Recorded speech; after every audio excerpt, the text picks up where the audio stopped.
গত এক সপ্তাহে দেশের গুরুত্বপূর্ণ কয়েকটি স্থানে ভয়াবহ অগ্নিকাণ্ডের ঘটনা ঘটেছে। যে অগ্নিকাণ্ডের ফলে ক্ষতি হয়েছে দেশের হাজার হাজার কোটি টাকা। অগ্নিকাণ্ডের মতো একটা ঘটনা কোনো দেশে ঘটতেই পারে, কিন্তু সেই ঘটনা যদি হয় সিরিজ আকারে এবং ঘটনার সাথে সম্পর্কিত বিষয়গুলো যদি নানান বিষয়ে প্রশ্ন তৈরি করে দেয়, তবে কিন্তু সমস্যা। বলো যে এখানে ঢোকা যাবে না, আপনার আগুন নেওয়ার ব্যবস্থা করেন। উনি বলে যে আমরা পারমিশন পাচ্ছি না সিভিল। আর সেই প্রশ্নগুলোই তৈরি হয়েছে নানান দিক বিবেচনায়। একটু খেয়াল করলে বুঝতে পারবেন যে গত 7 দিনে বাংলাদেশে ঘটে যাওয়া ঘটনাগুলো একটা কমন প্যাটার্নে সংঘটিত হয়েছে। প্রতিটি ঘটনায় খুব হিসেব করে দেশের রিজার্ভে আঘাত হেনেছে। আর রিজার্ভে আঘাত হানলে তা দেশের ভেতর বিশাল অর্থনৈতিক সংকট তৈরি করে, যেখান থেকে দেশ অস্থিতিশীল হয়ে যায়। খেয়াল করে দেখেন, গত 15 অক্টোবর রাজধানীর মিরপুরে একটি পোশাক কারখানা এবং পাশের রাসায়নিক গুদাম অগ্নিকাণ্ডের ঘটনা ঘটে। সেদিন জীবননাশ ঘটে 16 জন শ্রমিকের। মিলিয়ে দেখেন, বাংলাদেশের রপ্তানি আয়ের সবচেয়ে বড় খাত কিন্তু এই পোশাক শিল্প। যে পোশাক শিল্পে এই ধরনের ঘটনা বিদেশি বায়ারদেরকে এই দেশ থেকে পোশাক কিনতে নিরুৎসাহিত করে এবং কারখানার সেফটি সার্টিফিকেট পেতেও বাধা প্রদান করে। ফলাফল, রপ্তানি কমে যাওয়ার আশঙ্কা। আর পোশাক শিল্পের রপ্তানি কমে যাওয়া মানেই দেশের রিজার্ভে ঘাটতি দেখা দেওয়া। দ্বিতীয় ঘটনা গত 17 অক্টোবর চট্টগ্রাম ইপিজেডে। একটা দেশের ইপিজেড কতটা নিরাপদ এবং কতটা অ্যাক্টিভ, এইটার উপর সে দেশে বিদেশিদের বিনিয়োগ অনেকাংশেই নির্ভর করে। তার চেয়ে বড় কথা, একটা দেশের ইপিজেড হয়েই কিন্তু কোটি কোটি টাকার পণ্য বিদেশের রপ্তানি হয়। আর সেই ইপিজেডে অগ্নিকাণ্ডের মানে হচ্ছে এই দেশ বাণিজ্যের জন্য নিরাপদ না, বিনিয়োগের জন্য নিরাপদ না, এইটা প্রমাণ হয়ে যাওয়া। এবং যেই পণ্যগুলো বিক্রি করে বৈদেশিক মুদ্রা দেশে আসতো, দেশের রিজার্ভ বৃদ্ধি পেত, সেই পণ্যগুলো পুরো ছাই হয়ে যাওয়া একটা দেশের জন্য বিশাল ক্ষতি। এর পরের ঘটনা আরো ভয়াবহ। এবারের ঘটনা 18 অক্টোবর ঢাকার হযরত শাহজালাল আন্তর্জাতিক বিমানবন্দরে কার্গো পার্কে দুপুরের দিকে ছোট্ট আগুন প্রথমে অল্প জায়গায় ছড়িয়ে পড়ে, তারপর তা ছড়াতে ছড়াতে পুরো এলাকা গ্রাস করে নেয় এবং আস্তে আস্তে পুড়িয়ে ফেলে 10 থেকে 15 হাজার কোটি টাকা সমমূল্যের আমদানি করা পণ্য। যেই পণ্যের বেশিরভাগই ছিল কাঁচামাল জাতীয় পণ্য, যা বিভিন্ন দেশ থেকে বিপুল পরিমাণ রিজার্ভের ডলার খরচ করে কিনে আনা হয়েছিল। এখানে পোশাক শিল্পের কাঁচামাল ছিল, ওষুধ শিল্পের কাঁচামাল ছিল, যেই কাঁচামাল থেকে তৈরি হতো কোটি কোটি টাকার রপ্তানি পণ্য। কিন্তু আগুনে সব শেষ। মানে এই অগ্নিকাণ্ড শুধু পণ্য পুড়িয়ে আর্থিক ক্ষতি করলো না, বরং রপ্তানিমুখী শিল্প যেমন পোশাক এবং ঔষধ শিল্পের উৎপাদনেও বাধা প্রদান করলো। একসাথে এই অগ্নিকাণ্ডের ফলে পুড়ে গেছে রূপপুর পারমাণবিক বিদ্যুৎ কেন্দ্রের জন্য রাশিয়া থেকে আনা বেশ কিছু সরঞ্জাম। যেই সরঞ্জামগুলো কিছুদিন আগে এসে পৌঁছালেও বিদ্যুৎ কেন্দ্রের এনওসি পেতে দেরি হওয়ায় কার্গো ভিলেজে এটা মজুদ ছিল, যার ফলাফল অন্যান্য গুরুত্বপূর্ণ জিনিসের সাথে এসবও পুরো ছাই হয়ে গেছে। আবার ঠিক তার পরের দিন ঢাকার ধামরাই এলাকায় দেশের অন্যতম শীর্ষ ওষুধ প্রস্তুতকারক এবং রপ্তানিকারক প্রতিষ্ঠান ইনসেপ্টা ফার্মাসিউটিক্যালসের কারখানায় অগ্নিকাণ্ডের ঘটনা ঘটেছে। যে প্রতিষ্ঠানটি বিশ্বের প্রায় 100টিরও অধিক দেশে ওষুধ রপ্তানি করে, তাদের কারখানায় আগুন। এবং যতটুকু শুনতে পেলাম, ধামরাইয়ের ওই কারখানা থেকে ওষুধগুলো প্রায় সবগুলোই বিভিন্ন দেশের রপ্তানি করা হতো। মানে এই ঘটনাও দেশের রপ্তানি বাণিজ্যে সরাসরি নেতিবাচক প্রভাব বিস্তার করবে। আর একদিকে যখন একের পর এক অগ্নিকাণ্ডের ঘটনা ঘটছিল, তখন কিছুটা নীরবেই বলা চলে বঙ্গোপসাগরে ঘটে গেছে আরেক দুর্ঘটনা। বিমানবন্দরে অগ্নিকাণ্ডের ঘটনার দিনই চট্টগ্রাম বন্দর থেকে রপ্তানিমুখী মালামাল বোঝাই করা একটা বিশাল জাহাজ বঙ্গোপসাগরে ডুবে যায়, যেটাও রপ্তানি বাণিজ্যের জন্য একটা বিশাল ক্ষতি। মানে এতক্ষণে একটা ব্যাপার আপনাদের মিলিয়ে ফেলার কথা, গত কয়েকদিনের এই অল্প কয়েকটা ঘটনার প্রায় সবগুলোই কিন্তু একই প্যাটার্নে সংঘটিত হয়েছে এবং সবগুলো ঘটনার প্রভাব বিস্তারকারী পয়েন্ট কিন্তু ওই একই জায়গায়। আর সেই জায়গাটা আঘাতপ্রাপ্ত হলে দেশের উন্নয়ন বাধাগ্রস্ত হয়, অর্থনীতি থমকে যায়, বেকারত্ব বাড়ে, মানুষের মধ্যে অস্থিরতা বাড়ে, আর দেশ অস্থিতিশীল হয়ে ওঠে। সো এই দেশ অস্থিতিশীল হলে আসলে কাদের লাভ, কি ধরনের লাভ, সেইটা আশা করি আপনারা বোঝেন। সেটা সরকার পক্ষ বা বিরোধী পক্ষ দুটোই কিন্তু হতে পারে। তবে যত কিছুই বলি না কেন, এসব ঘটনা তো আসলে কাকতালীয়ও হতে পারে, তাই না?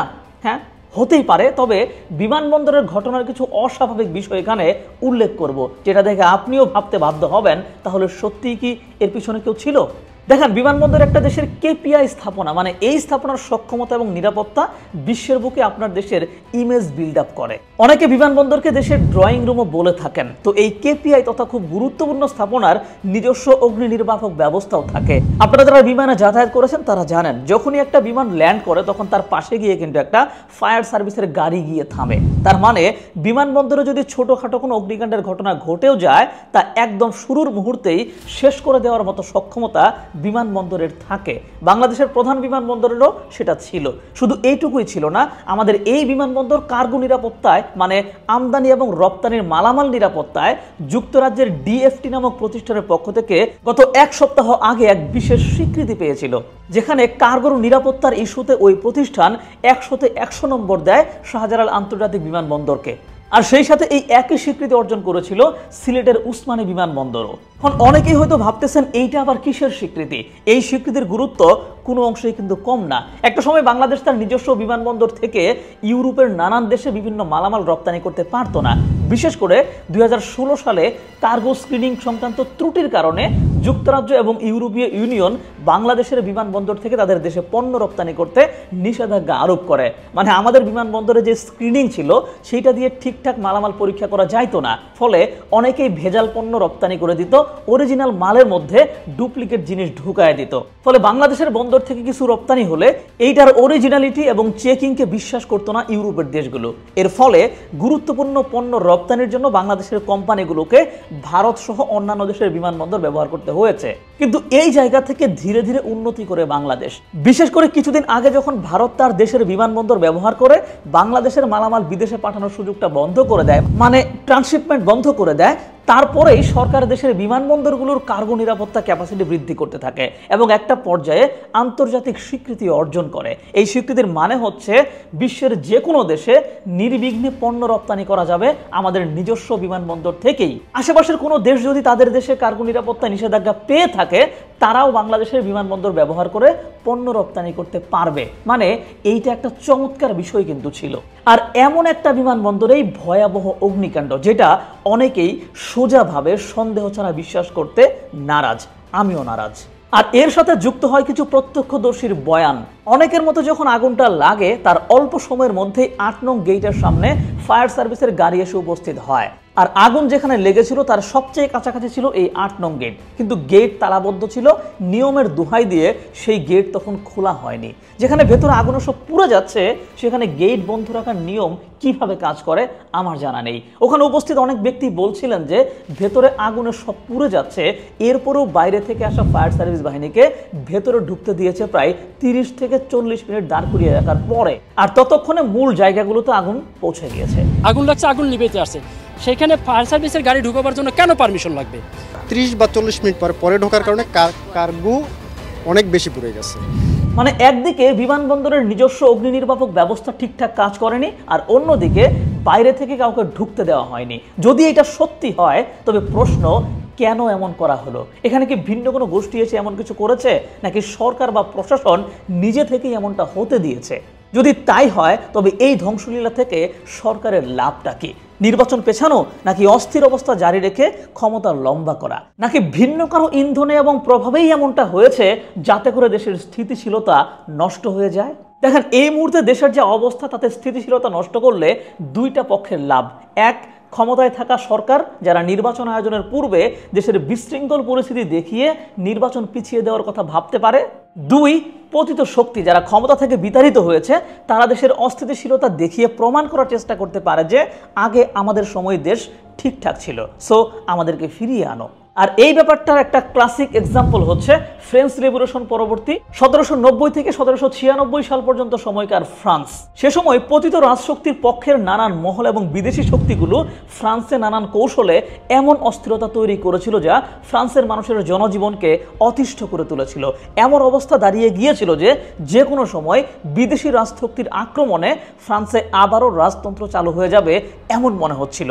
আর এমন অবস্থায় ফ্রান্সের নতুন এক বিপ্লবী সরকার গঠিত হয়। সরকার নিজেই সন্ত্রাসের ভূমিকায় অবতীর্ণ হয়ে দেশে ত্রাসের রাজত্ব কায়েম করে এবং পতিত শক্তির বিপক্ষে একটা অবস্থান তৈরি করে। তো সাম্প্রতিক সময় আসলে বাংলাদেশে কি এমন কিছু হতে যাচ্ছে, অথবা এমন কিছু যেখানে দেশের সার্বিক পরিস্থিতির কথা ভেবে নির্বাচন থেকে সরে এসে অভ্যুত্থানের পক্ষের সকল শক্তি মিলে একটা ভিন্ন মডেলের সরকার যাতে গঠন করে সেই পরিবেশ তৈরি করা? দেখেন, যে কোনো কিছুই হতে পারে, কারণ সন্দেহের পয়েন্ট আরও আছে। তো বিমানবন্দরে যারা কার্গো সেকশন থেকে মালামাল খালাস করে দেয় সেই প্রতিষ্ঠানকে বলা হয় C&F। পরিচিত অনেক মানুষ এই সেক্টরে কাজ করে, তাদের বরাত দিয়ে আরো কিছু তথ্য কানে এসেছে যা খুবই ভয়াবহ।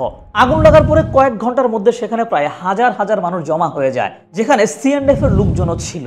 যদি গেটগুলো তখনও খুলে দেওয়া হতো তাতেও নাকি মানুষ টেনে হিচড়ে একটা ভালো সংখ্যক পণ্য বাইরে বের করে আনতে পারত, কিন্তু সেটাও করা হয়নি। দাঁড়িয়ে দাঁড়িয়ে দেখা অনেকের কাছেই নাকি মনে হয়েছে ইচ্ছা করে সবকিছু পুড়তে দেওয়া হচ্ছে। যদিও ফায়ার সার্ভিস কর্মীদের এবং কর্তৃপক্ষের বক্তব্য ভিন্ন, তবে জনমানুষের এই কথাগুলো আসলে উড়িয়ে দেওয়ার সুযোগ নেই। এখন যদি আমি ধরে নেই যে এখানে কোনো ষড়যন্ত্র হয় নাই, তাহলে বিমানবন্দরের মতো এত গুরুত্বপূর্ণ একটা জায়গায় আগুন নিয়ন্ত্রণ আসতে এত সময় কেন লাগলো? কেন সকল পণ্য পুড়ে যাওয়ার পরেই কেবল আগুনটা নিয়ন্ত্রণে আসলো? আগুন লেগেছে শনিবারে, মানে শুক্রবার কার্গোর মাল খালাস বন্ধ ছিল। 2 দিনে প্রচুর মালামাল সেখানে জমা হয়েছিল, আর মালামাল যেহেতু বেশি তাই পুড়তে সময়ও লাগবে বেশি। কিন্তু এত সময় পেয়েও সেটা কেন কিছুটাও রক্ষা করা গেল না? এত বড় ব্যর্থতাকে সরকার আসলে কি দিয়ে ঢাকবে? ষড়যন্ত্র তত্ত্ব দিয়ে? সেই তত্ত্বের ব্যাপারে আমিও বলছি, কিন্তু সরকারে বসে যদি এই ধরনের মাস্টার লেভেলের ষড়যন্ত্র আটকাতে না পারেন, তাহলে সরকারে বসেছেন কেন? সরকারের সকল বাহিনীর উপর যদি আপনাদের নিয়ন্ত্রণ নাই থাকে, তাহলে জনগণের কাছে অকপটে স্বীকার করুন, আপনাদের আশঙ্কার কথা আগেই জনগণকে জানিয়ে দিন। জনগণই সিদ্ধান্ত নেবে যে কখন তাদের কি করতে হবে। আপনারা নিজেদেরকে ব্যর্থও বলবেন না, আবার বিরোধী পক্ষের প্ল্যানও আটকাতে পারবেন না, তাহলে সরকারের থেকে আপনারা কি করবেন? গত 1 বছর যাবৎ কিন্তু দেশের ভিতরে এরকম বিশৃঙ্খল পরিস্থিতি নানান সময় নানান ক্ষেত্রে ঘটে যাচ্ছে। বিভিন্ন জায়গায় মানুষ নিজের জীবন নিয়ে নিরাপত্তা বোধ করতেছে না, এবং এই জায়গাগুলোতে সরকারের আইন শৃঙ্খলা বাহিনীর যে চরম ব্যর্থতা, এটা কিন্তু বারবার সামনে আসতেছে। এখন এরকম পরিস্থিতির মধ্যে 2টা বিষয় উঠে আসছে। একটা হচ্ছে এই সরকার নিজেই হয়তোবা চাচ্ছে যে দেশের পরিস্থিতি খুবই ভয়াবহ রকম খারাপ দেখিয়ে নির্বাচনটা কিভাবে পিছিয়ে দেওয়া যায়, কিংবা নতুন ফর্মে একটা সরকারের অবস্থায় নিয়ে আসা যায়। আবার আরেকটা অংশ চাচ্ছে যে এখনই দ্রুততার সাথে এই সরকার পরিবর্তন করে পলিটিক্যাল গভর্নমেন্টের হাতে ক্ষমতা হস্তান্তর করা হোক। আর পলিটিক্যাল গভর্নমেন্ট যদি ক্ষমতা নেয়, তাহলে একটা সম্ভাবনা আছে দেশটা স্থিতিশীল হয়ে ওঠার। আসলে কিছুই বলা যাচ্ছে না, বাংলাদেশের কপালটাই আসলে খারাপ। এখানে ক্ষমতার জন্য কোনো রাজনৈতিক দল তারা যেমন দেশের স্বার্থ চিন্তা করে না, ক্ষমতার জন্য ক্ষমতায় থাকা মানুষজন দেশের স্বার্থের কথা চিন্তা করে না। এত এত টাকা ক্ষতি হয়ে গেল, এত এত কোটি কোটি টাকার পণ্য পুড়ে গেল, এরপরেও আপনি দেখবেন যে এইটা নিয়ে হয়তো বা আহামরি তেমন কিছু হবে না। মানুষ আবার ভুলে যাবে, নতুন করে আরেকটা ঘটনা ঘটবে, সেইটা নিয়ে মানুষ আবার মেতে উঠবে। তবে আমার মনে হয় এই ব্যাপারগুলো এখন শেষ করার সময় এসেছে। যদি এটা চলতে থাকে, তাহলে দেশে কিন্তু আরেকটা আন্দোলন হওয়ার একটা সম্ভাবনা আছে, এবং সেই আন্দোলনটা কাদের বিপক্ষে হবে? Mind it.